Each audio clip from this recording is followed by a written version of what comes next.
ఎల్లలు దాటిన ఆమె కీర్తి మహిళా లోకానికి ఓ స్ఫూర్తి. అక్షరమనే ఆయుధంతో విజయ తీరాలను చేరుకున్న ధీరవనిత. తన గెలుపుతో యావత్ జాతిని గర్వంగా తలెత్తుకునేలా చేసిన తరుణి.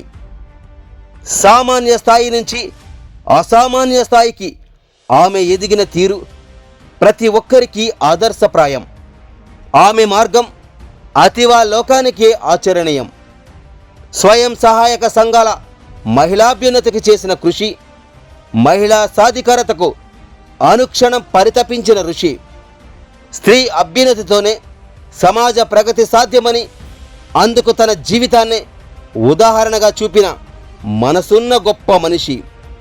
విద్యావేత్తగా, ఉన్నత ఉద్యోగినిగా, గృహిణిగా, సామాజిక సేవకురాలిగా, తెలంగాణ ఉద్యమ పోరాట యోధురాలిగా, దళిత హక్కుల కోసం ఉద్యమించిన ధీరవనితగా, ఇద్దరు ఆడపిల్లలను ఉన్నత స్థాయిలో చదివించి వారిని తీర్చిదిద్దిన తల్లిగా, గాయకురాలిగా, ఇలా విభిన్న పార్శ్వాలను ఆవిష్కరింపజేసి పరిపూర్ణ మహిళ అనే పదానికే నిలువెత్తు రూపమే నిలుస్తున్నారు నల్గొండ డిఆర్డీఏ సూపరింటెండెంట్ శ్రీమతి పెరుమాళ్ల కుమారి గారు. మిర్యాలగూడకు చెందిన మేరమ్మ చెంచయ్య గారి దంపతులకు కుమారి గారు జన్మించారు. రైల్వే ఉద్యోగిగా పనిచేస్తున్న తండ్రి చెంచయ్య గారి ప్రోత్సాహంతో చిన్ననాటి నుండి చదువులో చురుగ్గా రాణించేవారు కుమారి గారు. 1వ తరగతి నుంచి 10వ తరగతి వరకు ఆమె విద్యాభ్యాసమంతా మిర్యాలగూడలోనే సాగింది. కుమారి గారికి స్టాలిన్, లెనిన్ అనే ఇద్దరు తమ్ముళ్ళు ఉండేవారు. కమ్యూనిస్టు భావజాలాన్ని కలిగిన తండ్రి చెంచయ్య గారు తన ఇద్దరు కుమారులకు ఆ విధంగా పేర్లను పెట్టారు. కాలం చేసిన గాయం వల్ల కుమారి గారు తన చిన్నతనంలోనే ఇద్దరు తమ్ముళ్లను కోల్పోయారు. కుమారి గారిని చిన్ననాటి నుండి తాతయ్య, నాన్నమ్మలు దుర్గయ్య, మరియమ్మలు, అమ్మమ్మ, తాతయ్యలు అన్నమ్మ, సామేలు ఎంతో ప్రేమగా చూసుకునేవారు. ఇంటర్ చదువుతున్న సమయంలో సాగర్ సమీపాన ఉన్న తొంగతుర్తి గ్రామానికి చెందిన వంగూరి కాసయ్య, ముత్యాలమ్మ దంపతుల చిన్న కుమారుడు వంగూరి రాములు గారితో కుమారి గారికి వివాహం జరిగింది. చిన్న వయస్సులోనే అత్తారింట అడుగుపెట్టి ఉమ్మడి కుటుంబంలో అనుబంధాలకు పెనవేసుకుని కుమారి గారు భర్త రాములు గారితో ఎంతో అన్యోన్యంగా ఉండేవారు. రాములు గారు ఆర్టీసీ ఉద్యోగిగా పనిచేసేవారు.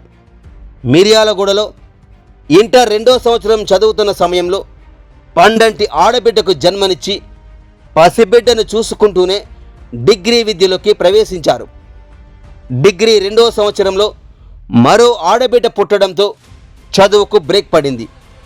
కొన్నేళ్ల విరామం అనంతరం రెట్టించిన ఉత్సాహంతో నల్గొండ మహిళా డిగ్రీ కళాశాలలో 3వ ఏడాదిలో అన్ని పరీక్షలను పూర్తి చేసి ఉత్తీర్ణురాలై ప్రథమ స్థానంలో నిలిచారు. ఆ తర్వాత అంగన్వాడీ టీచర్గా కెరీర్ని ప్రారంభించారు. కొన్నేళ్ల పాటు అంగన్వాడీ కేంద్రంలో చిన్నారులకు విద్యాబుద్ధులు నేర్పుతూ పీజీ చదివేందుకు సిద్ధమయ్యారు. తన బిడ్డను గొప్ప అధికారిగా చూడాలన్న కుమారి గారి తండ్రి కల నెరవేర్చేందుకు నిరంతరం సాధన చేసేవారు ఆమె. బిడ్డ భవిష్యత్తు కోసం ఆ తండ్రి పడిన తపన ప్రతి తండ్రికి ఆదర్శం.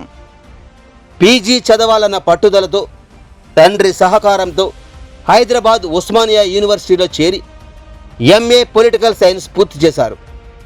తన చదువుకు తగిన ఉద్యోగం ఇది కాదనే ఆలోచనలతో పోటీ పరీక్షలకు హాజరై కౌన్సిలింగ్లో విజయాన్ని సాధించి 1997లో డిఆర్డీఏలో ఈవోగా తొలి పోస్టింగ్ను అందుకున్నారు.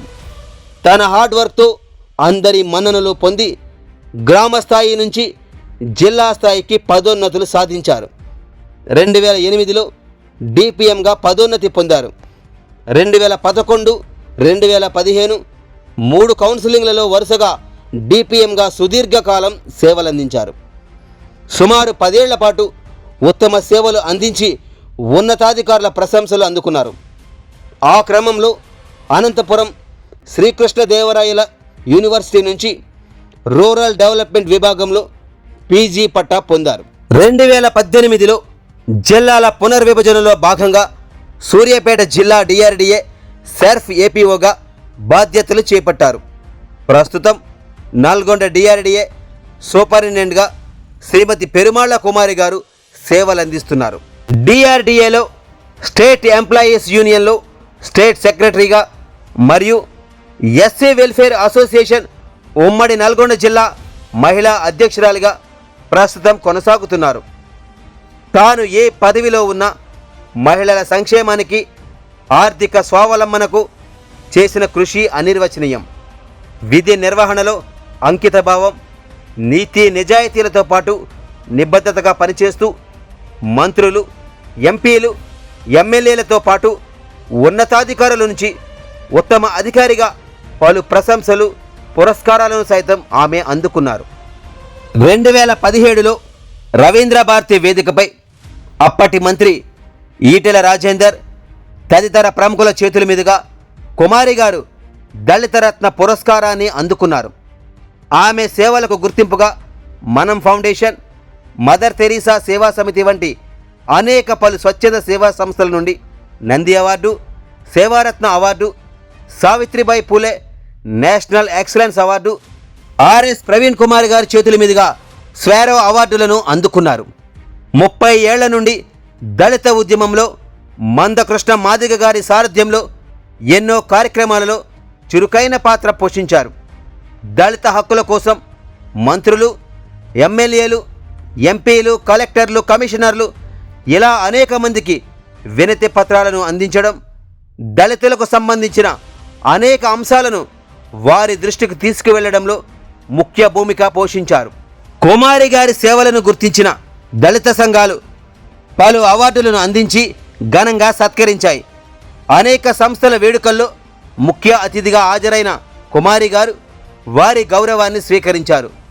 పలు సంగీత విభావరుల్లో తన గాత్రంతో శ్రోతలను ఆకట్టుకున్నారు.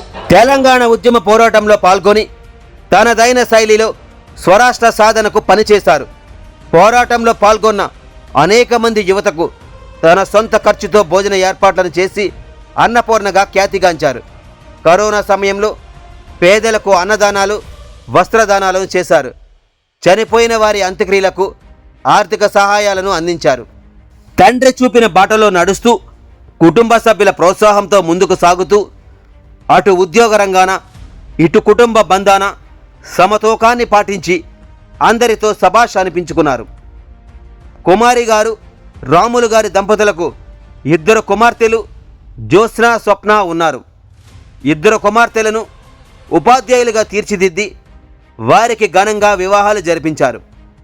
అల్లుళ్ళు వెంకటయ్య, కరుణాకర్ ఇద్దరూ కూడా ఉపాధ్యాయులే కావడం విశేషం. జ్యోత్స్న, వెంకటయ్య దంపతులకు 2 కుమారులు తేజ, యశ్వంత్, కుమార్తె సుమేధ సంతానం. స్వప్న, కరుణాకర్ దంపతులకు కుమారులు ధీరజ్, చరణ్, కుమార్తె కీర్తి సంతానం. కూతుళ్ళు, అల్లుళ్ళు, మనవళ్ళు, మనవరాళ్లతో వసుదైక కుటుంబాన్ని తలపిస్తోంది వారి గృహం. సుదీర్ఘకాలం ఉద్యోగ విధి నిర్వహణలో అలుపెరగని బాధ్యతలతో పనిచేసి నేడు 61 వసంతాలను పూర్తి చేసుకుంటున్న శుభవేళ శ్రీమతి పెరుమాళ్ల కుమారి గారికి హృదయపూర్వక జన్మదిన మరియు ఉద్యోగ విరమణ శుభాకాంక్షలు. వారి శేష జీవితం కుటుంబ సభ్యుల నడుమ ఆయురారోగ్యాలతో సుఖ సంతోషాలతో వర్ధిల్లాలని ఆకాంక్షిస్తూ శుభాకాంక్షలు తెలియజేస్తూ ఇట్లు కుటుంబ సభ్యులు మరియు సహచర ఉద్యోగులు, బంధుమిత్రులు.